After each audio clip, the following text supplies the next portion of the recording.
Hey, happy Father's Day to all the real men out there. Just wanted to give you a shout out. It's your boy Chef Khalil, aka Coach Khalil. So I just wanted to give a shout out and a happy Father's Day to all the real men who are out there. You're standing in the gap. You're getting down and dirty in the trenches of this game called life. You're exemplifying manhood and fatherhood on a daily basis. I just wanted to give you a shout out because oftentimes we're the last ones to be saluted, the last ones to feel appreciated, you know what I'm saying? But that's okay. That's why God blessed us with broad shoulders and strong backs to bear the weight and to lift up the challenges that are presented to us each and every single day, irregardless if we recognize that's what real men do. We step up to the plate and we just keep pushing and we keep doing what we're supposed to do. The other day I was reading the book of Proverbs, and it was chapter 20 verse 7, and it read something like this. It said, the righteous man walks in his integrity. Blessed, happy, fortunate, enviable are his children after him. And so when I read that thing, man, I was like, man, whoo, what an encouraging affirmation from God. I mean, that was just uplifting to my spirit, when I read that in the book of Proverbs. I love Proverbs because Proverbs keeps it real. Proverbs shows you how to walk through life and the challenges that we go through, So if you aren't doing it, I would recommend that every man and woman read Proverbs every single day. It's just so much wisdom in those books. So shout out once again. Thanks for doing what you do. So now the second part of my message is for the brothers who've been having some challenges, taking responsibility and stepping up to the plate and doing the right thing and being an active asset in your child's life. My message to you is this. Make today the starting point where you look at yourself in the mirror and you take 100% responsibility for the poor choices you made up to this point and not being all in your child's life, not doing what you're supposed to do.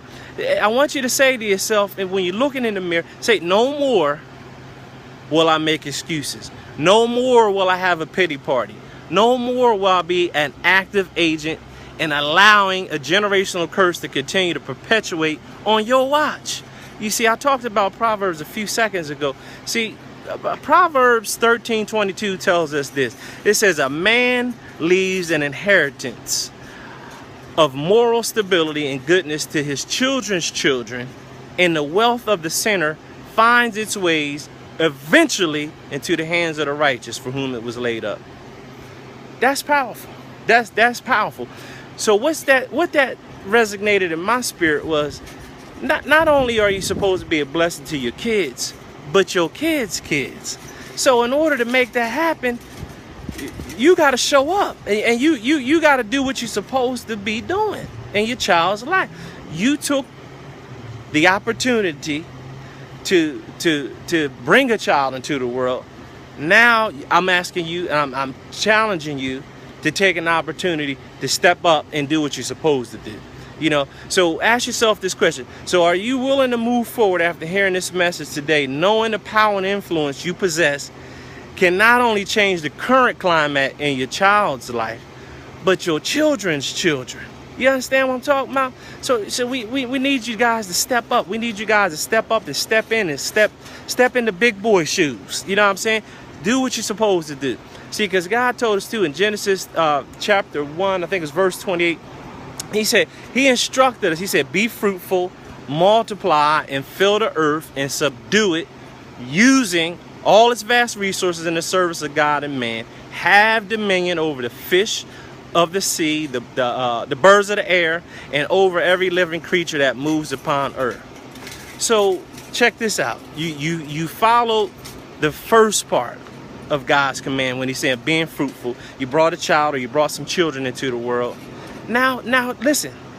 Now you got to do the latter part of the scripture where it tells us take dominion over everything. So here's my challenge. I want you to take dominion over your life right now. Stop making excuses and make time for the child or the children that you help bring into this world. It's your God-given responsibility to fall in line and become the man of power and purpose that he's created you to be. So look in that mirror real good, and no more pity parties. No more finger pointing, no more shift the blame, no more shrugging your responsibilities. Make today the day that you decide that you really want to earn and work for the prestigious title called dad, father, pop, poppy, papa, whatever it is the title that you need wanting to earn. See, the most important title out of all those is becoming a man.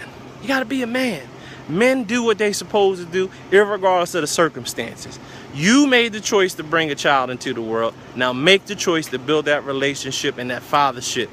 And that'll bring honor to not only your name, but more importantly, God's name. So that's my message to you today, guys. If you're looking for somebody to help you, mentor you, and show you what fathership is about, my number's below. Hit me up. I deal with brothers all the time, man. I love building men. I love fellowshipping with men. That's what I do. You know what I mean? Because you're looking at somebody whose dad wasn't there when I grew up. You know what I'm saying? So the streets was my dad. So this is my way of giving back. I have children, and I've always been here and will be here for my children as long as God has breath in my body. So my challenge to you again today is, are you going to keep making excuses, or are you going to go ahead and make the right decision and make today the first day of the new beginning of your life and relationship with your child, your children? That's all I got for you.